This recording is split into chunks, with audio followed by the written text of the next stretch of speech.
বিয়ে হোক বা ঈদ পূজা, নানা উৎসব আয়োজনে সোনার গয়নায় নিজেকে সাজাতে চান সব নারী। তবে স্বর্ণ এখন শুধু সাজের অনুষঙ্গই নয়, বিনিয়োগের একটি বড় ক্ষেত্র। হাতে টাকা থাকলে কম বেশি সবাই স্বর্ণে বিনিয়োগ করতে চান। সাজের জন্য হোক বা বিনিয়োগ, যারা সোনা কিনবেন তাদের ৫টি বিষয় অবশ্যই জেনে রাখা উচিত, না হলে ঠকতে হবে। স্বর্ণের জিনিস কিনতে গেলে প্রথমেই জানতে হবে যা কিনছেন তা কতটা খাঁটি। সোনা কতটা খাঁটি তা বোঝার জন্য কিছু জিনিস জেনে রাখুন। ২-৪ ক্যারেট হলো খাঁটি সোনা। ২-৪ ক্যারেট স্বর্ণ মানে ৯.৯% খাঁটি। আমাদের দেশে সাধারণত ২ এবং ২-১ ক্যারেট সোনা দিয়েই অলংকার তৈরি হয়। দেখে নিতে হবে গয়নায় যেন ২ ক্যারেটের সোনা দেওয়া হয়। ২ ক্যারেট সোনা মানে ৯.১৬% খাঁটি। ২-১ ক্যারেটে থাকে ৮-৭%, ১-৮ ক্যারেটে থাকে ৭-৫%। বেশি পরিমাণে গয়না বিক্রির উদ্দেশ্যে স্বর্ণ ব্যবসায়ীরা অনেক সময় কারিগরের মজুরির উপর বাড়তি ছাড় দেওয়ার কথা বলে থাকেন। কেনার আগে অবশ্যই জেনে নিতে হবে ছাড় সংক্রান্ত যাবতীয় তথ্য। কোথাও কোনো গুপ্ত খাতে বেশি টাকা বেরিয়ে যাচ্ছে কিনা তা যাচাই করে নিন। আবার একই গয়নার দাম বিভিন্ন দোকানে এক রকমের হয়।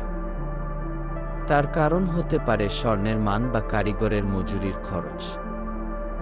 তাই কেনার আগে একাধিক দোকানে গিয়ে দাম যাচাই নেবেন, না হলে ঠকার ভয় থাকে।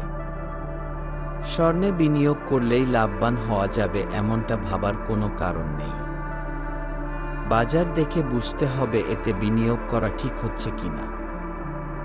সোনার গয়নায় পাথরের কাজ থাকলে তা দেখতে ভাল লাগে, কিন্তু তার দামও বেড়ে যায় কয়েক গুণ।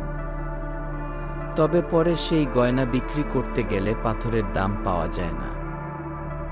ফলে সোনার গয়নায় পাথর না থাকাই শ্রেয়।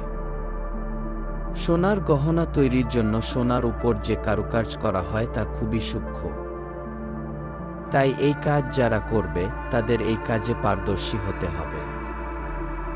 তাই এই ব্যবসা শুরু করার আগে আপনাকে দেখে নিতে হবে যে যাদের আপনি নিজের কর্মচারী হিসেবে বা শ্রমিক হিসেবে নিয়োগ করছেন তারা এই কাজে দক্ষ কিনা। সবাই প্রয়োজনে স্বর্ণ কেনেন। স্বর্ণ কেনাটা কেবলই নিছক খরচ নয়, বিপদে আপদে টাকার চেয়েও বেশি কাজে আসে এটি। স্বর্ণের দাম দিন দিন বেড়েই চলেছে, তাই টাকা খরচ করে স্বর্ণ কেনার আগে কিছু বিষয় জানা জরুরি। কিন্তু স্বর্ণ কেনার সময় কিভাবে বুঝবেন আপনি ঠকছেন কিনা? এত দুর্মূল্য সম্পদে বিনিয়োগ করার আগে জেনে নিন যাবতীয় খুঁটিনাটি। প্রায় কাছাকাছি নকশার গয়না বিভিন্ন দোকানে বিভিন্ন দামের হতেই পারে। কারণ হিসেবে স্বর্ণের মান আর মেকিং চার্জের যুক্তি দেখান ব্যবসায়ীরা। তাই বেশ কিছু দোকানে আগে খোঁজ নিয়ে তবেই কিনুন সোনার গয়না। স্বর্ণ কেনা ভালো ব্যবসা বটে, তবে সবটাই নির্ভর করে বাজারের ওঠানামার উপর। তাই বিনিয়োগের উদ্দেশ্যে স্বর্ণ কিনতে চাইলে অবশ্যই সে সম্পর্কে খোঁজখবর নিয়ে কিনুন।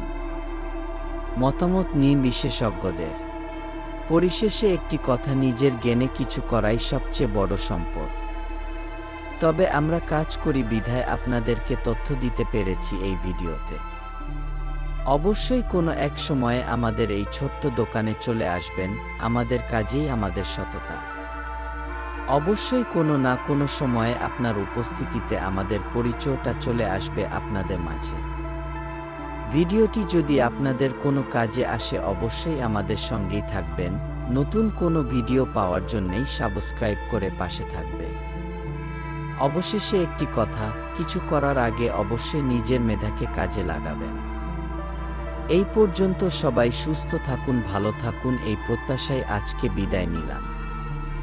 রায় জুয়েলার্সের পক্ষ থেকে আন্তরিকতা ও ভালোবাসা থাকবে সব সময় আপনাদের উপরে।